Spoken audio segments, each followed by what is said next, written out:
Okay, great.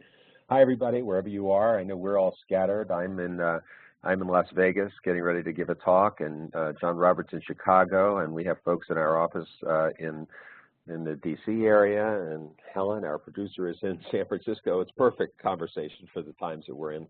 So I want to just welcome you, and we're all very excited about this book coming out, and I thought it'd be a good place to start with just briefly to talk about where this conversation emerged from, because you know, we all know that we're living in a very difficult time in our culture, and that separation is happening at levels we haven't seen before. We'll be getting more into the details of that, particularly around politics, but it's bleeding into other things. And my exploration into this started a couple of years ago when I started to feel myself getting sucked into the us versus them conversation in our culture more than I ever had before. And I've always been somebody who's tried to pride myself as seeing things from both sides, and yet here I was very easily getting sucked into the demonization and defensiveness. And at the same time, John Robert, who I'd known for a number of years, used to work for us. I'd gone to England to study, get his master's in neuroscience of decision making, and came back and was very excited to show me some of the research that he had found about people's relationships with group, which was exactly the place I was looking, and so hence this partnership was born. So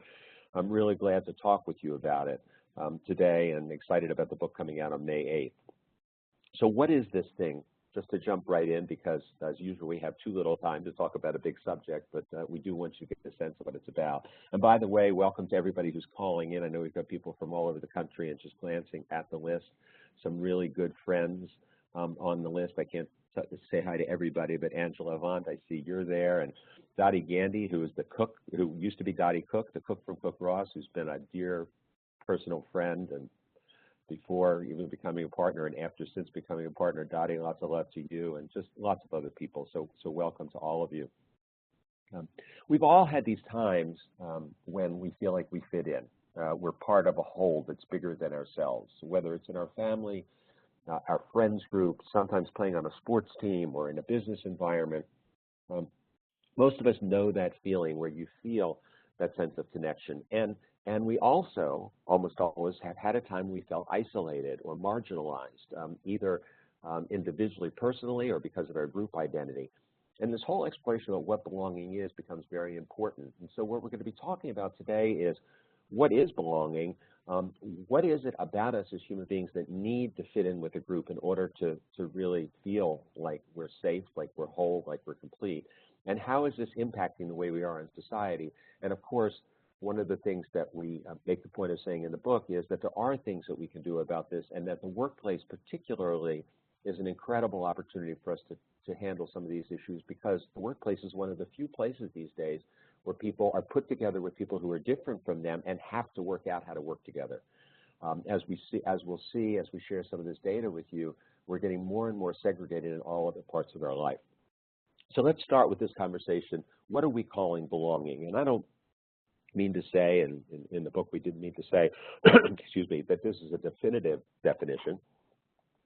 It's simply the characteristics that we're attributing as we talk about belonging. What we mean is that generally we share an identity, even for a short time. Something about the way we identify ourselves is mutual. We share a destiny. What happens to you is likely to happen to me, or what happens to you is likely to affect what happens to me.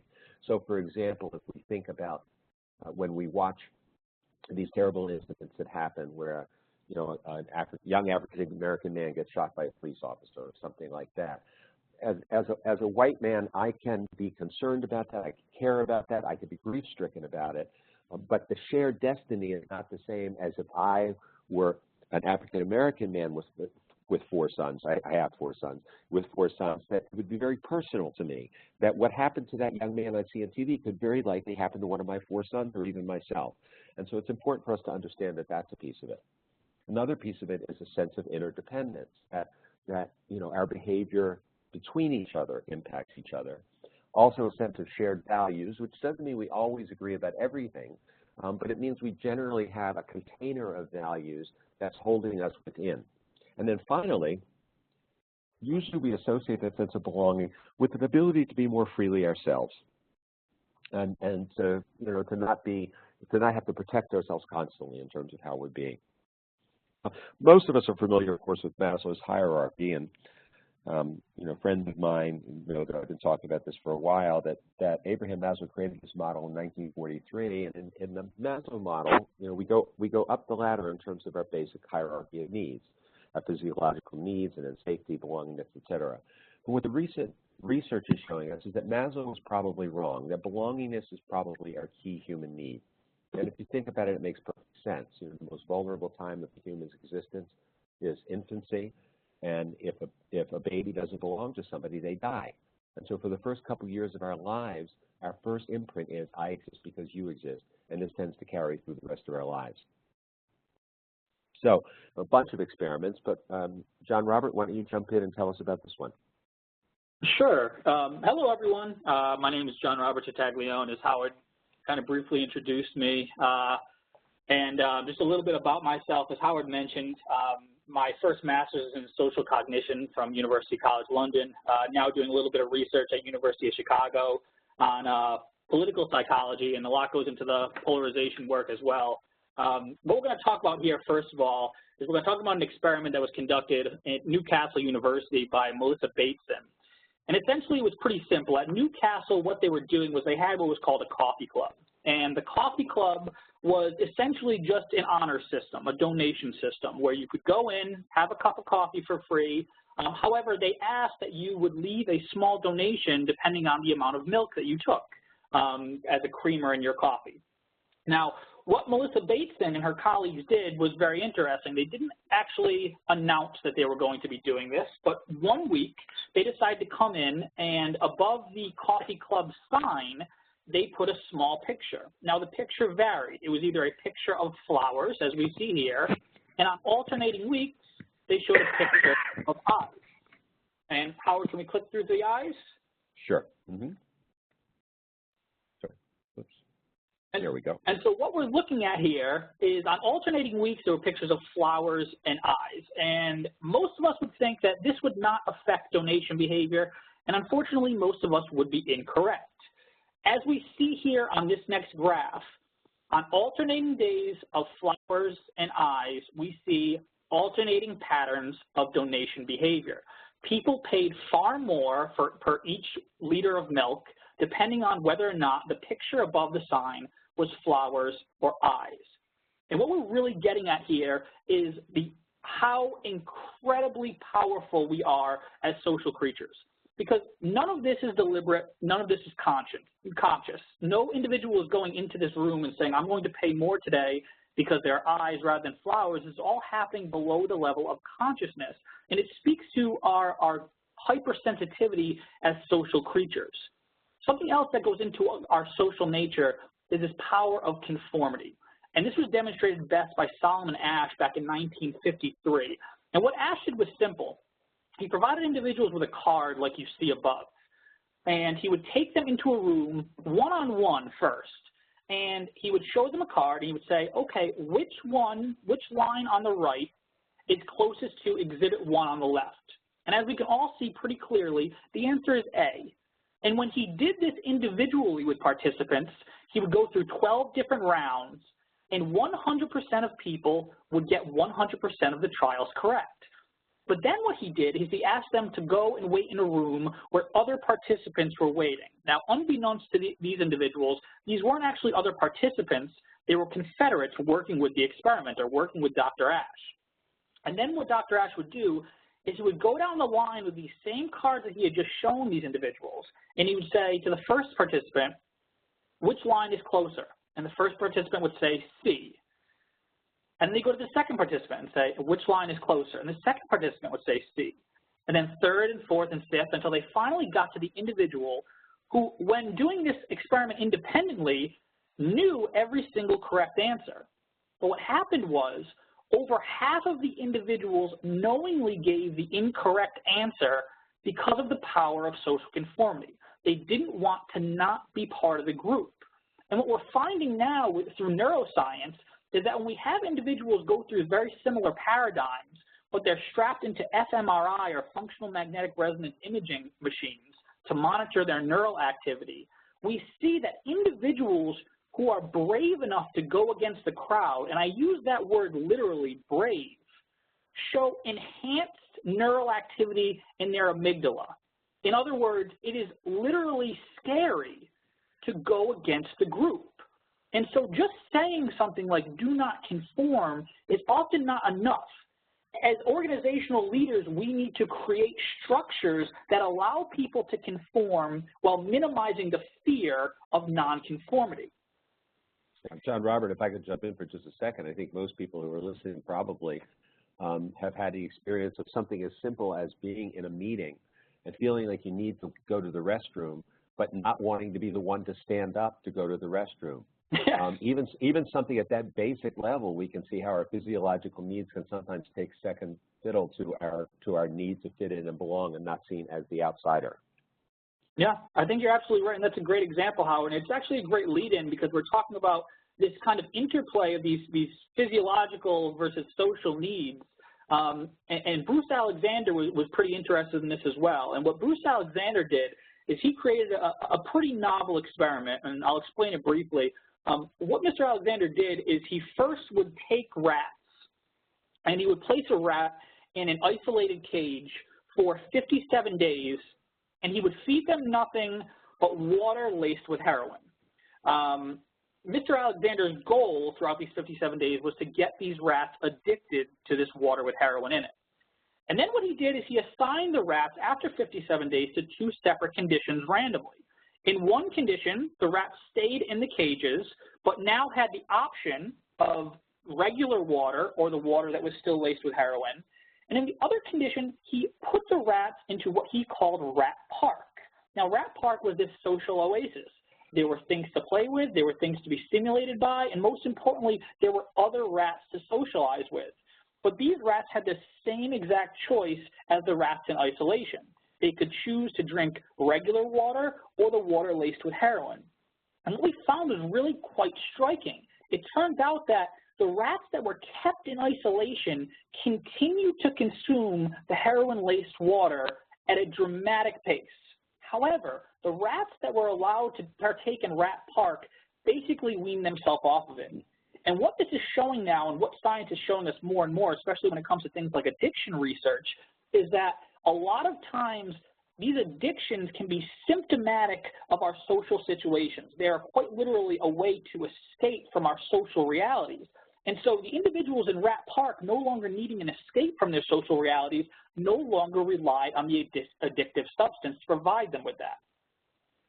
Yeah, one of the things that we did, as you see in the book, is we went out and interviewed some folks who are members of 12-step communities and studied the impact of 12-step communities, because we know that 12-step communities that people who participate actively in their 12-step community have a far greater chance of maintaining their sobriety than people who try to do it on their own.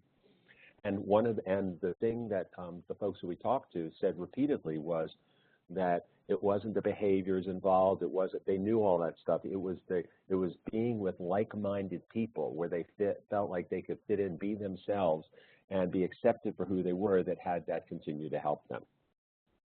So we begin to look at what are some of the ways we connect in this way, and this is where the work of Robert Putnam comes in. I know many of you are probably familiar with Putnam's work. He's a sociologist at Harvard who wrote a book back in 2000 called Bowling Alone, which was probably the most comprehensive study of social capital in the United States that had been done since de Tocqueville.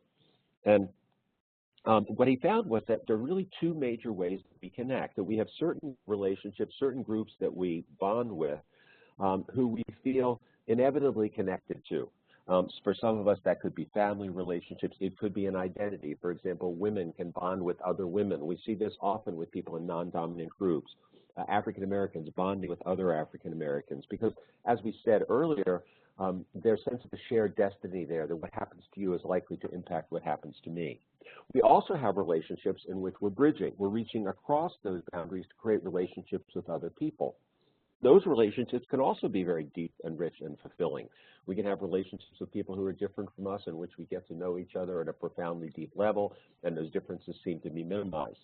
But often, these two kinds of relationships can be confusing because one person might see one, but another person in another. For example, one of the quotes in the book we have is from our colleague, Rosalind Taylor O'Neill, who talks about this relative to African American women and white women, that often white women, thinking of themselves as all women feel a bonded sense of sisterhood with women of other races.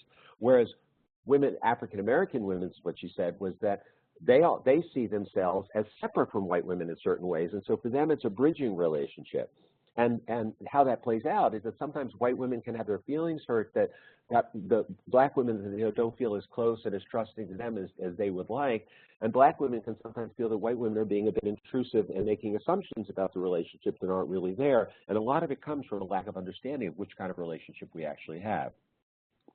The reality is that the more people feel they're the same, the more they trust each other and the more they see their resources as collective. And we actually even know that there's evidence that shows that the empathy centers of our brain, in the premotor cortex of our brain, actually produce more neurons when we're dealing with somebody who is similar to us than how we're different. Now, mirror neurons are an interesting part of this whole phenomenon because they were discovered back in 1989 in a lab in Parma, Italy. Some researchers had these macaque monkeys wired. They were actually looking to judge motor neuron experience. So, for example, which part of the brain lights up when your right arm moves.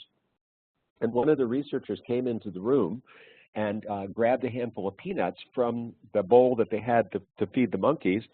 And when the monkeys saw the researcher eating the peanuts, their brains started to register in virtually the exact same way as when they would be eating the peanuts themselves. And so they identified this phenomenon of mirror neurons, which was later discovered in humans by Marco Iacoboni at UCLA. We've got this piece built into our brains which has the sense what's going on with other people. And the reason is because as social animals, we need to know what's going on over there to feel safe. All of you have experienced a mirror neuron reaction at one point or another. You were watching one of these TV shows like America's Home Video, somebody falls and trips, and you feel in your body like, oh, there's tensing in your body, almost like you were falling. It's that sense of creating empathy for others, and it's part of our fundamental social relationship. So having said all that, we now want to look at what's actually going on in our culture. And how is all this playing out in our culture in what we call the state of disunion? We know that we've got a political divide that's very challenging right now, and for most of our experience, more challenging than we've ever seen it. In fact, data supports that. This is according to Pew, by the way. This is what the political landscape looked like in 1994. A pretty standard bell curve. You can see that median Republican and Democratic belief systems were relatively close and in the middle. Republicans slightly towards the conservative side, Democrats more to the liberal side. But that there were lots of Democrats, we called them blue dog Democrats, who were more conservative, and lots of more liberal Republicans. You know, in the old days, we used to call them Rockefeller Republicans or Northeastern Republicans.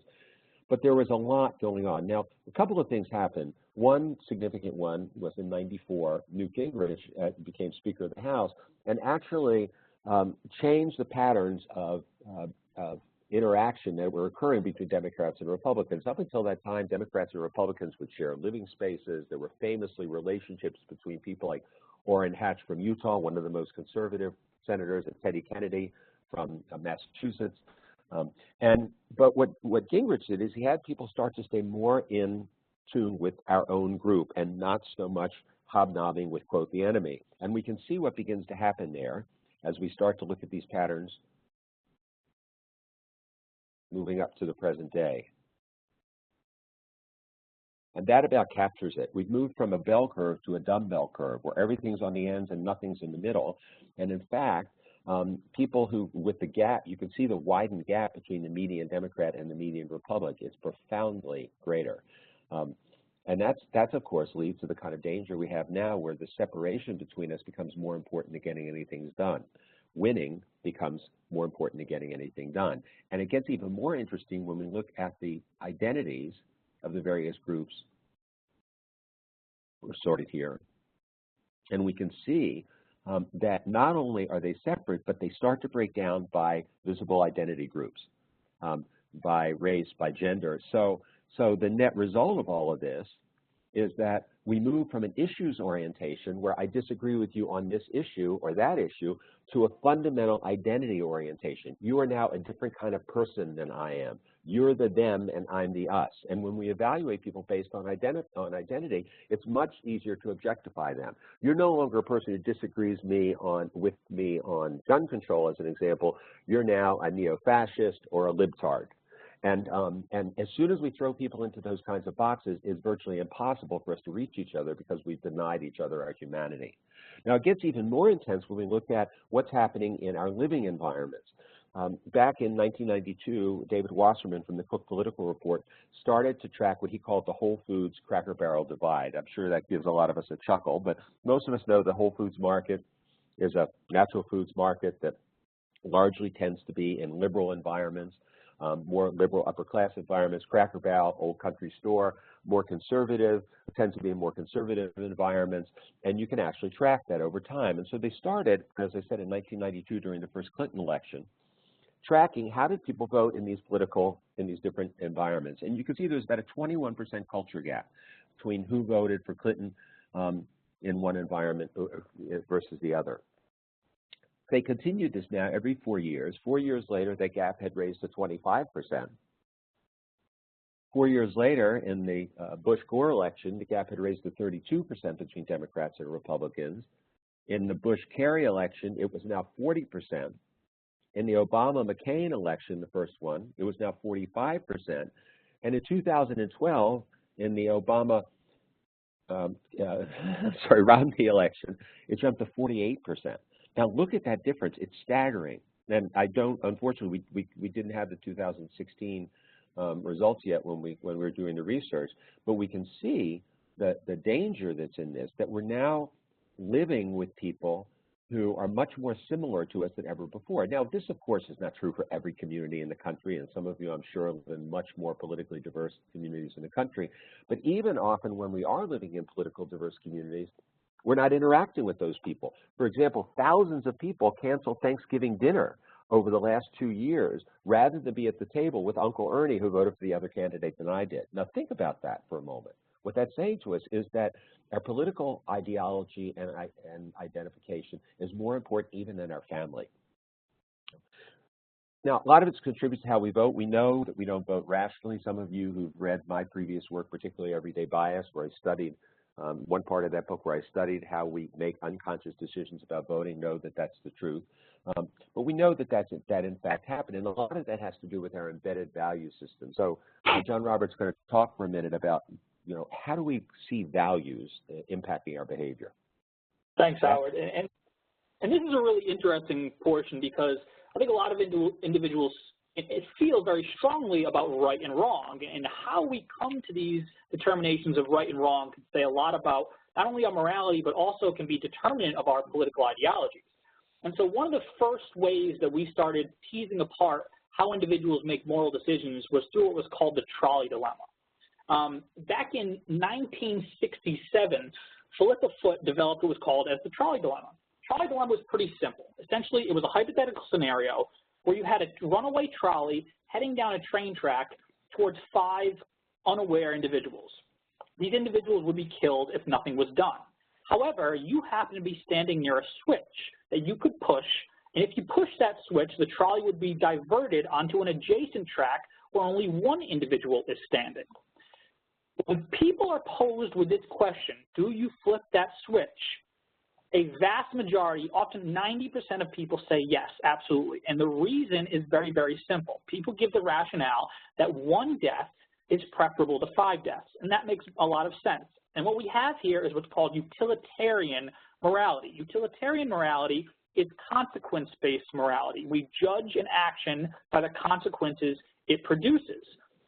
However, a few years later, Peter Singer did a variation of this, but a few years later, it's actually Judith Jarvis Thomson back in 1976 who created a variation called the footbridge dilemma. Now, the footbridge dilemma is very, very similar. However, it has one very important differentiator. In the footbridge dilemma, you have the same runaway trolley heading down the same track towards the same 5 oblivious workers who will be killed if nothing is done. But now you have to be standing on a footbridge that overlooks the tracks next to a large individual. And in this hypothetical, if this large individual is pushed onto the tracks in front of the trolley, he or she will be killed but it will stop the trolley from killing the 5 other individuals. What do you do? Now, what's curious here is the 2 scenarios are absolutely identical from a utilitarian standpoint. It's 5 lives versus 1 life. It's very, very simple mathematics. But now when you ask people what's the right thing to do, people are no longer strong utilitarians. Now we turn into what's another version of moral philosophy, which is deontology. Deontology is rule-based morality, and now they say it's wrong to push and kill someone. Now what we have here is a very flexible deployment of these moral standards, and we find that Republicans and Democrats, or liberals and conservatives, do this all the time. When posed with very similar trolley-like dilemmas, no problem, we find that liberals are far more willing to push a white person to save a bus full of black people than to push a black person to save a bus full of white people. And conservatives are very happy to say that collateral damage is okay when the individual inflicting the damage is an American soldier on foreign civilians, but that is absolutely not okay when it's a foreign soldier and it's American civilians. And what we have here is this flexible deployment of morality that suits our ideological preferences. We literally use morality as a tool to defend our own positions. Now, some people think, well, isn't morality rational? Shouldn't we be making these decisions in a much more calculated way? And the answer is, unfortunately, it doesn't quite look that way. A lot of the research that's emerging on morality has morality as much more of an emotional or gut feeling than some sort of rational construction. Jonathan Haidt Robert, could I slip in for just a second before you go into the next piece, because there's something happening right around us today that we can see this, and we can see that human beings are fundamentally hypocritical. We know this about ourselves. You know, we find a way to justify that which serves us and to disagree with that which doesn't. If we look at even the reaction the last couple of days to the comedian Michelle Wolf's statements at the press club the other night, we can see how, you know, how much people who like what she was doing, where she was coming from, have one point of view, and people who don't like her politics have a completely different point of view. Whereas if we took the same kind of remarks, engineered in the same way, and had a conservative comedian saying that about liberals, probably liberals would find those very offensive, and conservatives would find them completely justified. This is the nature of how we see the world. We tend to see it through that which serves our already belief system. Go ahead, John. No, it's very well said, and I think you know, a succinct way to describe human beings, if I was to kind of walk away with one thing, is that human beings are not rational creatures. We're rationalizing creatures. We don't look at pieces of evidence in manners that provide equal weight to each piece of evidence, but rather we selectively choose evidence that confirms our already held positions. And so Jonathan Haidt, when studying morality, essentially described morality as a set of taste receptors. And he used the metaphor of a tongue because it was done in a very deliberate way. Because if, for instance, I dislike the taste of broccoli, you can provide me with the most cogent, logical, rational argument for why broccoli is good for me, and although I may understand it intuitively, I still won't enjoy the taste of broccoli. Well, he argues that morality is the same way, that we are each born with certain moral taste receptors that make things feel either good or bad. Now, Haidt argues that there are 6 types of moral taste receptors, and you see them on the screen now. Now, what's interesting is although there are 6 possible taste receptors, we find that liberals and conservatives have very different moral palates. Liberal tongues, if you will, if we'll stick with the metaphor, rely very heavily on 3 taste receptors and don't really have any sensitivity to the last 3, to group loyalty, hierarchy, or purity and sanctity. So when liberals are constructing moral statements, they really rely on these first 3 foundations. Conservatives, on the other hand, have what Haidt refers to as a more balanced moral palate, meaning, not necessarily better, but meaning that they also are sensitive to things like loyalty, hierarchy, and this idea of purity or sanctity, that there are certain things that are worth more than their material worth. When they're making moral decisions, these are considerations that are made. And so what happens is because we have these very different moral palates, things just taste right or wrong to us, and it makes it challenging to find common ground with an individual who doesn't share that palate. If you like broccoli and I don't, no matter how much we argue back and forth, it's very hard to find that common ground. Yeah, and we might even say, another way to look at it is if we think of this sort of the American coda, liberty and justice for all, that conservatives focus more on liberty and liberals focus more on justice. And they're just different orientations to those values. Now, the problem with what we're dealing with in society today is either one of those concepts, left unchecked, could be problematic. Too much liberty with no accountability creates huge income disparities, people taking advantage of each other in society, et cetera, when it's left completely unbound. Too much emphasis on justice without any emphasis on liberty can result in too much influence by the government in people's lives and oversight and everything else. And so as we get into that dumbbell hierarchy that we were talking about earlier, we can see the danger in that we go through windshield wipers, basically, where we move in one direction, then the other direction, then the other direction, never meeting in the middle to bring both thoughts together and see how do we resolve these, and to recognize that every villain is a hero in their own story. Now, let's move into this and look at how does this impacting, how's the media impacting us in this? It used to be that we all watched the same news, and it came from three basic sources, and then we would all interpret the news differently. And in those days, of course, the business of media was defined by how many people you can get, and you couldn't very well take a strong position, because if you took a strong position, you'd alienate half of your potential audience. You couldn't afford to do that.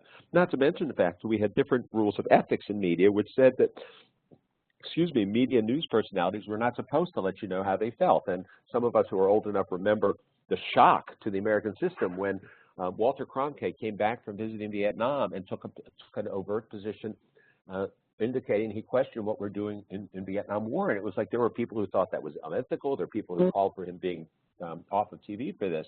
Nowadays, of course, we have a completely different environment.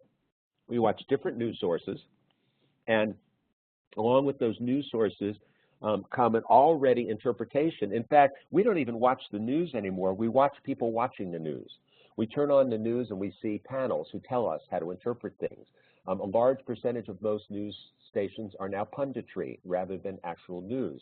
And while everybody bemoans the fact that I wish we could just see the news how it is, we do have that alternative. It's called the PBS NewsHour, but almost nobody watches it because we get sucked into this. And the finances behind it, that cable news contributed, are a big piece, because now, because of cable news, the news station doesn't have to get a large percentage of the overall market. If they get their niche market and focus on their niche market, they can be very successful. And so the system now looks like this: pre-interpreted news that we get, in which we never can hear what the other side is.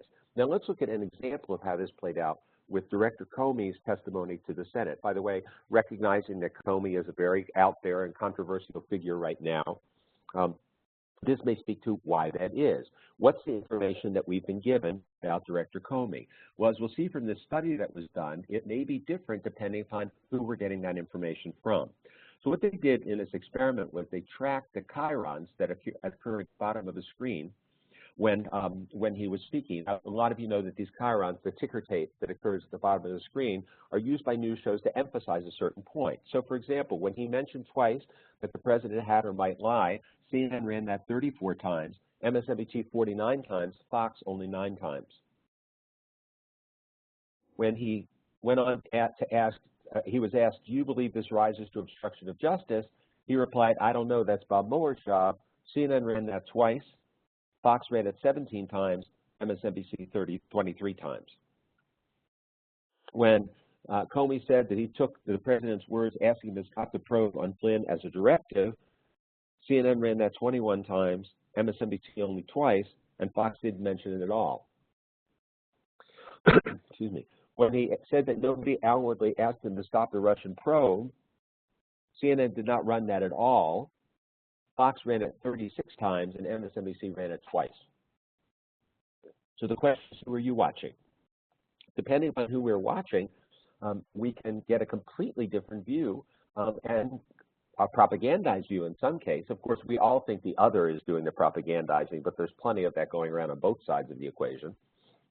And what happens is we have reporters now who are gathering information to prove the point rather than to give us the news to make our own point. And so one of the things that's so important for us to do as responsible citizens in our democracy is to start watching and listening to other media sources. I know since I started to discover some of this stuff in Everyday Bias, when I wrote Everyday Bias, I've been watching multiple news sources on a given occasion. We might watch in our home CNN, MSNBC, Fox, and BBC, for example, or we used to watch Al Jazeera America when that was available. And I can't recommend this enough. I know for some of us, we're going to have to tie ourselves to our chair to not throw something at the screen when that other person is speaking. But if you consistently see the pattern of how we're given different information, and unless we take upon our own responsibility to figure out what information we're getting, we will continue to allow ourselves to be propagandized into a particular point of view, which is very limited. Ultimately, what it's all showing us is that we don't think the way we think we think. So how do we see the world? Well, let's talk about this for just a moment. We all have a particular filter through which we see the world in based on our past experience. We see a catalyzing person or circumstance out in front of us, and we don't actually see the thing that's happening. We see an interpretation of that that's filtered by our own experiences. When I'm listening to, an example I love to use is that my wife Leslie is an artist. The watercolor is quite extraordinary, actually. I'm a musician. I sang and played guitar in rock and roll bands for years. When we're listening to a piece of music, Leslie will say, "Wow, that's a great song," and I'll be listening for how the drums support the bass and how the voices are harmonizing and where the lead guitar comes in and all of these kinds of things because I'm listening with the ears of a musician. We go to an art gallery and we're looking at a picture on the wall, a painting, and she's saying, "Wow, look at the colorization and how they blended the colors there and how they did with the shadowing effect and the splatter effect over here," and I'm sitting there, pretty picture. So our experience shapes what we see, and we know that that's the case, and it occurs very often. Now let's look at how that occurs with something that's controversial as, let's say, Black Lives Matter. We look at these three words, and we know that we have tremendous controversy in our culture around these three words. Some people very strongly supportive, some people very strongly opposed. One of the challenges is because of the filters that we're looking at this through, we actually are not arguing about the same thing. We're not really even arguing about three words. We're arguing about four words. But the fourth word is invisible, and it's different for each of us. One group sees these four words. What they see when they see Black Lives Matter is only Black Lives Matter. And the response is, wait a minute, what do you mean only Black Lives Matter? Why do only Black Lives Matter? Another group sees the same thing, but sees instead these four words, Black Lives Matter too. And because we don't talk about the unspoken, because we don't talk about the fourth word in this case, we think we're arguing about the same thing, but actually we're battering ourselves with different opinions about what we think is the same thing, but is actually quite different. It shows up in terms of our perceptions of race in society. Pew asked, do blacks suffer discrimination? And we can see here the dramatic difference between how whites and blacks answer this question. The difference goes as far as over 40% in some cases. That the white experience is that discrimination against blacks is diminishing, or diminished in some cases, whereas the black experience is that it's still very traumatic. Now, one of the things that's important for us to recognize always is that we're much more tuned into things that are happening to us than things that are happening to the others. So I may see something that's happening to me that people around me don't even notice. And it happens subtly. And another issue that we talked about in the past relative to bias is that most of this behavior is not conscious, and therefore people who are even participating in some of this behavior may not realize they're doing it. But the net of it is what we call a belonging gap, a different sense of reality, a different sense of perception, and a different sense of identity reinforced by all of that. Now, this background creates it's important to understand that it's more than just behavior. It's also a state of being. Things like white supremacy and entitlement and privilege and patriarchy don't occur. A lot of times when people hear those words, they say, what do you mean white supremacy? I'm not a white supremacist. But what we're really talking about with these concepts are overall societal patterns for example, of white supremacy, that when one walks into their elementary school when they're a little kid and they see the pictures of the presidents of the United States up until 2009, or the patriarchy, when we don't see any women up on that wall when we're children, we start to get reinforced this notion that certain things in our society are accessible to certain people and not to others, and that I, as a member of one of those groups, will have either more or less access. It begins to even affect how I see myself in that behavior. Or as Johann Wolfgang von Goethe said, that we see what we look for and we look for what we know. So let's talk about what happens now when we're in these groups that we identify with, but we're pulled apart from the groups that we're a part of. Yeah, thanks, Howard. And you know, one of the major themes that Howard and I really tried to address throughout the book is this idea of the pain of social exclusion and how desperately we try to belong to a group so we don't have to deal with this type of social isolation, this exclusion. And perhaps the best representation of the seriousness of social exclusion was conducted back in 2003 by Matthew Lieberman, Natalie Eisenberger, and Kipling Williams. And the paradigm they created was quite simple. It was called cyberball. And what cyberball was a participant was brought into a lab, and he or she was strapped into, again, an fMRI machine to monitor their neural activity as they played a very simple game. And what these individuals were told was they were told that there were two other individuals in separate rooms who were also strapped into fMRI machines, and they each had an avatar like the one you see on your screen now. And the game is very, very simple. All you would do is there was a ball. You could pass the ball to any avatar on the screen, and they could pass the ball to any avatar they liked. And you had to play for about a minute. And so you would simply pass the ball back and forth. But what ended up happening is after about 30 seconds, when you're sitting in this machine, the other two avatars start passing the ball back and forth to each other and not back to you. And what's actually happening is it was a computer program rather than two other participants that was designed to exclude the actual participant after 30 seconds of amicable play. And what they observed is that when they monitored the neural activity of these individuals as they got excluded from this silly little ball tossing game, the same exact neural circuitry that is activated when we experience physical pain was activated when we experience this social pain. Now, this is one of the most profound findings that we have in the neuropsychology of loneliness and social exclusion over the past several decades. We literally, at a neural level, experience social pain in the way we experience physical pain. Now, that's obviously somewhat of a depressing finding. However, the opposite is also true. What we find is that not only can social exclusion hurt us in a similar way that physical pain can, but social exclusion can also buffer us from certain types of pain. And so there are two studies that really demonstrate this. The first one was a study where they had individuals submerge their hand in ice water for as long as they possibly could. And there were three conditions. One, you were alone in the room. Two, there was another individual in the room, but they were reading a magazine or something else. And the third one is you had active social support.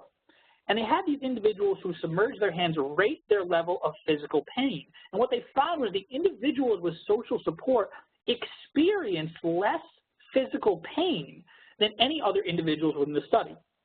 And perhaps a more dramatic example of this powerful force social inclusion has, they brought individuals to the base of a tall hill.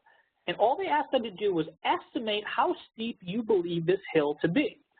Now, individuals either did this alone or they did this with a partner. They would bring a friend to the hill with them.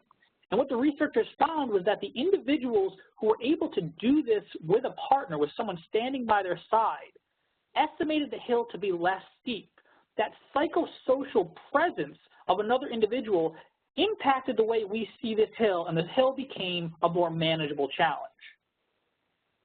Right, and we know that this has happened historically. I mean, I've done a lot of work for the Air Force, and one of the folks at the Air Force shared with me a story that they had a guy come talk with them who had been a prisoner of war during Vietnam War. He was in the Hanoi Hilton, and for something like 7+ years. And what they said was that they had developed a tap code when they were in the Hanoi Hilton, a way that they could communicate because mostly they were isolated from each other, and so it was a form of Morse code. that was adapted, and they would find a way very quickly to teach it to the new prisoners who came in so that they could stay connected. And so what they began to realize at some point that there was a direct relationship with when people stopped using the tap code, that they almost immediately started to go downhill and very quickly died. And whether it was causal or correlate, they're not really sure, but there was a definite correlation between stopping using the tap code and then giving up and dying. And so the notion of staying connected, this was, of course, very consistent with this Viktor Frankl's study of concentration camps during the Holocaust. A very similar kind of thing happened, that the people who stayed connected managed to survive at a much higher level than people who stayed separate. We tend to slip very easily into this us versus them paradigm. And I always like to tell this joke by Emo Phillips, which has been called by some the funniest religious joke of all time, and it is quite amusing, but at the same time, it really speaks to this issue of how we separate ourselves. And so, how the story goes is that a man's walking up to a bridge, and he sees this guy about to jump, and he runs up and he says, "Don't do it." And the guy says, "Nobody loves me." And so the man says, "God loves you. Do you believe in God?" He says, "Yes." So he says, "Well, you're a Christian or a Jew?" And the jumper says, "A Christian." He says, "Me too. Protestant or Catholic?"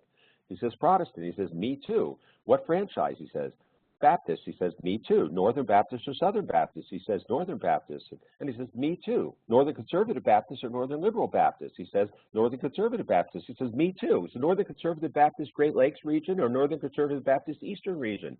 He says, "Northern Conservative Baptist Great Lakes region." He says, "Me too." He says, "Northern Conservative Baptist Great Lakes Region Council of 1879 or Northern Conservative Baptist Great Lakes Region Council of 1912? He says, "Northern Conservative Baptist Great Lakes Region Council of 1912. He says, "Die, heretic," and pushes him over the bridge. This is, in fact, who we can be sometimes as human beings. There's an old Bedouin saying, me against my brother and I against our cousin, my brother and cousin and I against the other. And we can separate that into older versus younger, our generation differences, native-born versus immigrant, diversity versus human resources. For those of you who are D&I practitioners, you know that this can be a tension sometimes. Production versus sales in companies, a union versus management. And we could go on and find hundreds of ways that we separate ourselves between them versus us. Because the big breakthrough in the research that we discovered was very much in the way that the big breakthrough that we discovered in working with bias work was to realize the normalcy of bias. That we can't make bias go away. We have to accept that it's there and learn to work with it. Similarly with the us versus them syndrome. It is foundational to who we are as human beings. Oh, there's the, oh, I'm sorry, it was a little out of sequence. Foundational to who we are as human beings, that we automatically separate in order to know who we are. And one person who did tremendous work around this was Henri Tajfel. Yeah, and Henri Tajfel's work really hits on what Howard's talking about. It's not only the normalcy of separating us versus them, but it's really the automaticity of it. And Henri Tajfel, in order to demonstrate this, he developed what's called the minimal group paradigm. And essentially, what the minimal group paradigm was it was Tajfel's attempt to be able to show at the most absurd level how quickly we tribalize, how quickly we separate us from them and form these competing groups. So what Tajfel would do is he would bring complete strangers into a room and he would randomly separate them into two different groups. Oftentimes he would do this simply by flipping a coin in front of them and telling the people who landed on heads to go to the right side of the room and the people on tails to go to the left side of the room. And then what Tajfel would do is he would have these individuals allocate money to whomever they'd like. And again, they didn't know the heads people from the tails people, but what Tajfel found was that these individuals would give their money to the people that were in their group, regardless of the fact that the groups were just formed in a very superficial way moments ago. And so this speaks to this hair trigger that we have to form these us versus them groups and then treat people as such. Now, what might be disheartening for some individuals to find is that this starts very, very young. This behavior might not be learned. It might actually be innate. And so Karen Wynn at the Yale Baby Lab performed this experiment that I'm going to walk you through that's a demonstration of this. Wynn took 9-month-old and 14-month-old infants, In the first part of the experiment, she provided them with a bowl of graham crackers and a bowl of green beans and allowed the infants to select their favorite food. Once the infants had picked either the green beans or the graham crackers as their favorite food, they were then shown a puppet show. And the first part of the puppet show, there were two lambs like you see. One lamb would eat the green beans and hate them and eat the graham crackers and love them. The other lamb would do the opposite. He would love the green beans and hate the graham crackers. And in this way, the infant could see that one of the lambs shared his or her taste and one of the lambs did not share his or her taste. The third part of the experiment, they took one of the lambs randomly, either the one that shared the taste or the one that didn't, and they had to start playing a ball game in front of the infant. It was bouncing a ball up and down, but every few bounces, it would drop the ball, and the ball would roll towards two puppet dogs who were at the back of the stage. Now, one puppet dog was a very helpful dog. It would always bring the ball back. One puppet dog was very mischievous. It would always run away with the ball whenever it got it. Now, the crux of the experiment, the dependent variable, was when given the opportunity to play with one of the dogs, which dog would these infants choose? And what we found was that when the infants saw the lamb that they liked, the lamb that shared their taste, playing with the ball, the babies always wanted to play with the dog that helped. 83% of the time, they chose the dog that would help the lamb that was like them. However, when they watched the lamb they didn't like bouncing the ball and then were asked to choose a dog to play with, 88% chose the dog that was hurtful, the one that would always run away with the lamb's ball. And what was really dramatic about this is that these are infants who are choosing either the individual who was helping the person that was like them or hurting the person that was disliked them from the age of 9 months old. Pretty amazing that it starts that young. So we take these dynamics, we put them into the environment we're in today, we know that there's a lot of fear around us today, and fear tends to intensify us versus them thinking. And during those times, we tend to use stereotypes especially to determine who they are so that we know we can be safe. So ultimately, what can we do about this? Now, I know we only have 6 minutes left, and we're going to have to go through this pretty quickly. But I think it's important for us to recognize that there are things that we can do. There are 8 pathways that we discovered as things that can really make this happen. And one thing to think about that's really important, as I said at the very beginning, is that we recognize that the workplace can play a really unique role in this, because in workplace environments, you don't get to choose who you have to work with. You don't get to choose who you need to engage with. You're told sometimes, whereas in every place else in our lives, we generally are much more segregated. So the first pathway is that we develop a clear vision and a sense of purpose that gets us out of only arguing between us and gets us all focused on a direction, something we're trying to create. This is one of the challenges we've historically had around diversity and inclusion, for example, is that we've often talked more about the things that need to be fixed than the direction we want to be going. And so the emphasis on the kinds of things that we're building together really inspires people's behavior. The second is to create a clear container so we all know the rules that we're playing by, that we move much more to that deontological model that JonRobert was talking about, that we have rules that guide us as opposed to just what serves us. One way to think about this is if you have a backyard and a fence around your backyard, and that fence is broken in places and has openings, and you put your dog or your child out there, you're going to have to watch the backyard constantly to be sure that they don't slip out. But if you've got a fence that's sealed and you can completely comfortable it's sealed, you could be a little bit more relaxed because you know the boundaries, the rules in this case, are going to keep us on track. The third is that we actually work on personal connection, that we cross the barrier and be more vulnerable and conscious with each other. One of the things that we did for the book is get out and interview dozens and dozens of people who voted differently than we did. And the reason was we wanted to get past the stereotypes, and it was profoundly insightful.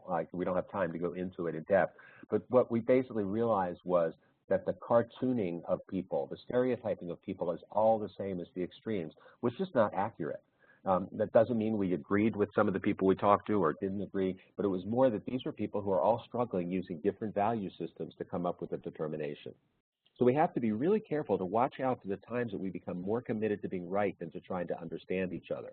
It is possible for us to disagree completely with people and still develop understanding. I've been wading into, because I tend to come from the left politically, I've been wading into right-wing Twitter sites and Facebook sites and conversations. And I've developed some incredible relationships with people who I disagree with totally. One gentleman from Florida, his name's Paul, and Paul and I have been talking now for more than a year and a half, and we agree on very little, but we developed a very respectful relationship. We have very strong debates.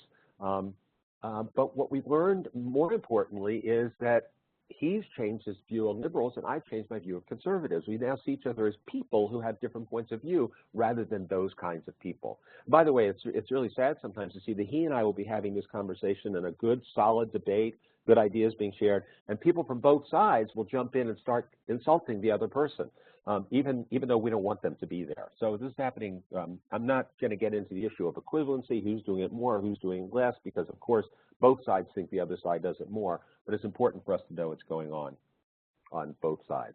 We also want to pay attention to how shame and guilt cloud our view of things, because shame and guilt can cause us to withdraw and contract. To be sure to be as inclusive as possible, get as many different kinds of people and different ideas into your thinking as possible. It doesn't mean you have to change your mind, but at the very least, you may have a better understanding of why people disagree with you. To cultivate open mind thinking, to literally put yourself in the shoes of another. Now, in the book, we go into each of these 8 pathways with some very specific tools to use, by the way, which we obviously don't have time in a short webinar, but we want to do that as well. So develop shared structures and forms of communication, dialoguing, courageous conversations, all kinds of things like that, so that we could talk about these things. And also to honor the narrative. One of the most effective ways we found to reach across is to have people share their stories with each other. To listen for not only what you believe, but why you believe what you believe. Often, even if we disagree about the belief, we can resonate with the why. And then finally, to use tools for negotiation and conflict resolution, one of which we really want to recommend and invite you to take as homework from today's session to do this with somebody. To find somebody who you disagree with. It shouldn't be somebody on the extreme, but somebody who, you have a general sense of being able to get along with, but you disagree strongly with about an issue. And you first agree on ground rules that we're not going to persuade, defend, or interrupt each other. We're really here to be curious, authentic, and to listen to each other. And then you just engage on 4 questions, giving each other roughly the same amount of time for each question. The first is, what are some of the life experiences that have led you to feel the way you do? Excuse me. Why do you feel the way you do? How did you come to that? What's your story? The second is, what issues or fears deeply concern you that are having you react the way you do to the other point of view? Because at the source of most human upset is some kind of fear or concern. If we can get that up to the surface, we're getting deeper and deeper to where the decision-making comes from. The third is, what have you always wanted to ask somebody from the, quote, other side? And then the last is there anything you'd like to say to clean up in the past? Because a lot of times when we have these conversations, you're left with, wow, I've been branding all people like you as such and such, and I realize now that's not fair. When you say that, you release yourself from the past and give yourself a chance to create the new future. So once again, we get into this much more in depth in the book. Ultimately, we want to be willing to apologize when we're wrong and to acknowledge it. So can we disagree without being disagreeable? Our premise is that we can. And it starts with individual conversations. We like to end with this story by Lauren Isley. It'll just take a moment. I know we're at 10:30, but it'll just take a moment. The story goes that Isley, who is a science writer, was walking on the beach one morning, and he sees a young man looking like he's dancing, but as he gets closer, he realizes that he's not dancing at all. He's throwing something into the water. And as he gets closer still, he sees that the beach is covered with starfish that have been washed up by the tide and are now left out to dry out in the sun. And so he says to the young man, what are you doing? And the young man says, I'm tossing them back in because if they stay out, they'll die. And if I toss them in the water, they'll survive. And Isley looks to his left and his right and sees thousands of these starfish and say, there's so many of them, you can't possibly think you're going to make a difference. The young man reaches down, grabs one, tosses it in, and says, made a difference to that one.